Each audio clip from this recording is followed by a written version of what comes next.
Okay, tubers, here was a little bit of an update on what I've been doing here. The Dingo looks a little different, as you can see. We have the Vanguard 16 horse V-twin installed, Series 40 clutch, electric start, custom exhaust with a Super Trap small engine muffler on it. It bolted right up, fit right in. I just had to adjust my belt so it would line up and shim the clutch out properly, and of course move the sprockets around accordingly on the drive side.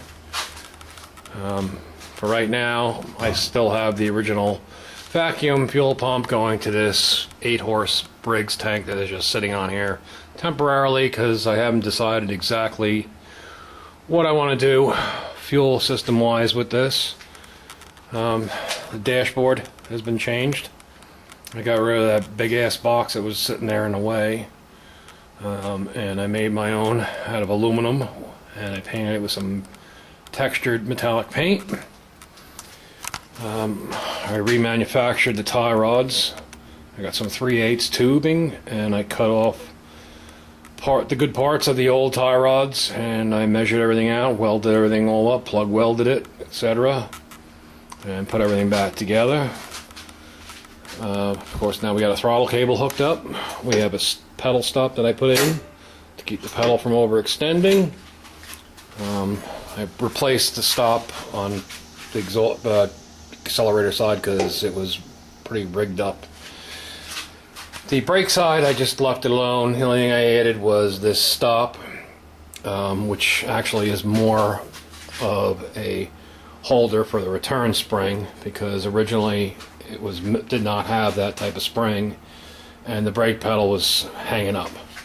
Parking brake here, everything's been taken apart, glass beaded, primed, painted, works as it should. I did put some oversized front tires, which are actually the rear tires off of another Manco that I parted out, and I just put them on there because the original tires that were on here were mismatched in their shop, and I think it looks better with bigger front tires.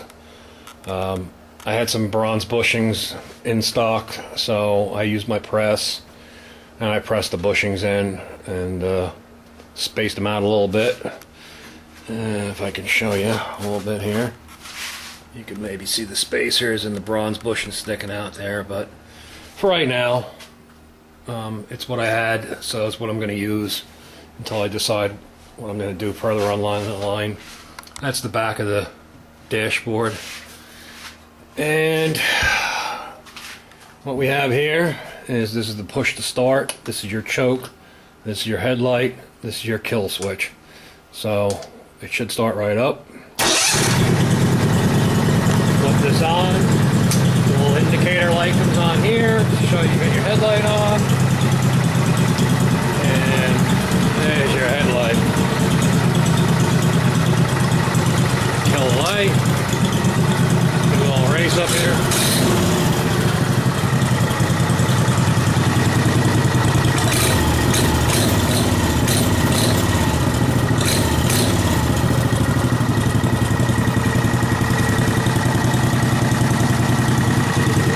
Shut it down, press that button there. So yeah, I think it sounds pretty cool. Like I said, that exhaust is just a temporary for now, because I don't know what I'm going to change it later on or whatever. It's what I had laying around again. The Super Trap muffler was in a pile of stuff that I bought. I bought like 4 milk crates full of miscellaneous parts from a guy for 20 bucks. So basically I paid less than scrap, and I found this in there. So I've never seen another one, although they do sell them apparently, but I figured why not put it on here. So swinging around on to the next case 220. Done a little bit of work to it, freed up a bunch of stuff. The linkage was a little sticky. Like I said, I put a battery in there. The cables are just hokey right now, but Again, this stuff is all going to get changed around. The battery is just sitting in here. But again, we turn the key. And alive it is. Turn the key back one position. And we have headlights.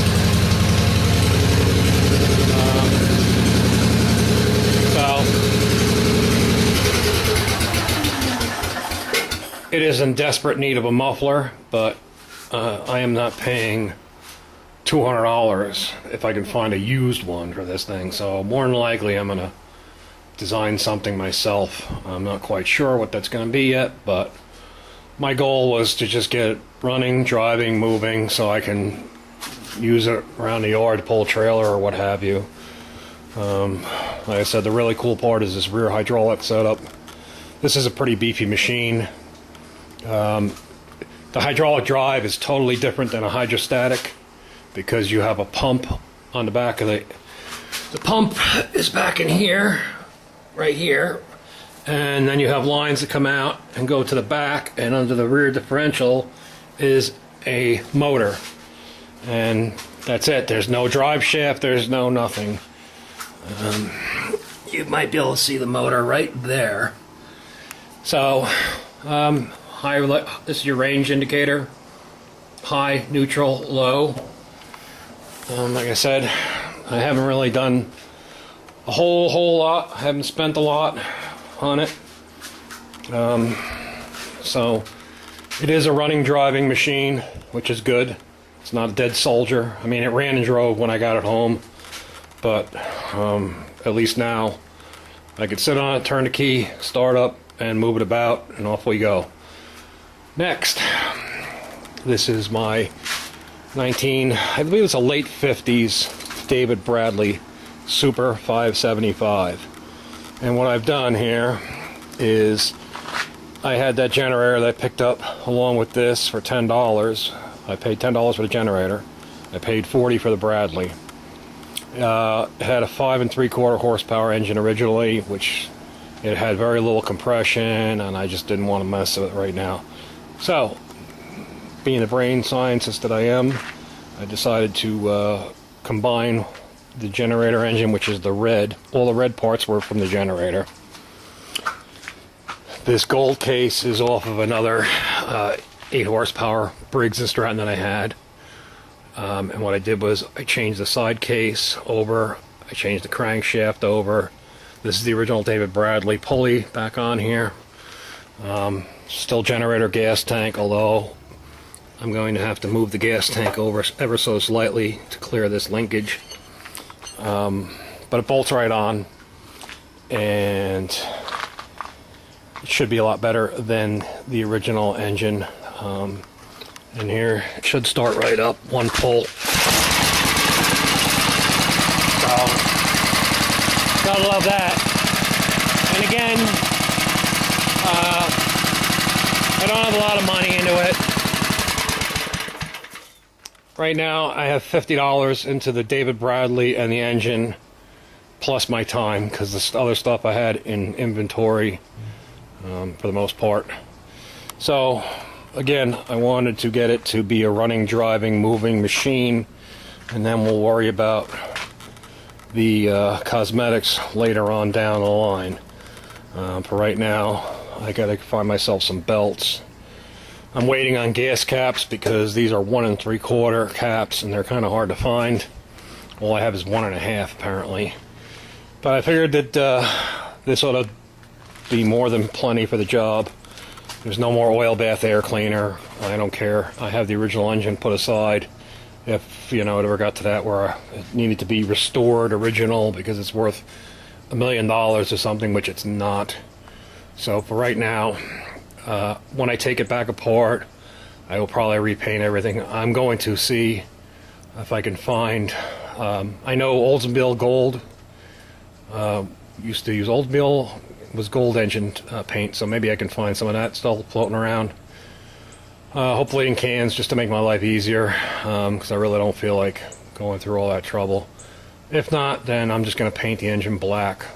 I'll paint everything black, one nice color, and then we'll worry about the rest of it but that's later on down. For right now, it's like I said, it'll run now, and next step will be hooking up the throttle.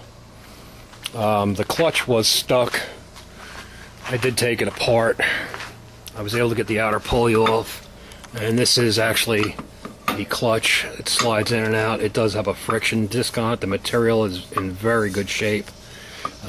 It was just frozen to the outer disc, the outer drive. It's a very funny setup. It's a ball. It's what they have. It's called a ball clutch, and as you can see how it spins outwards, it's kind of interesting.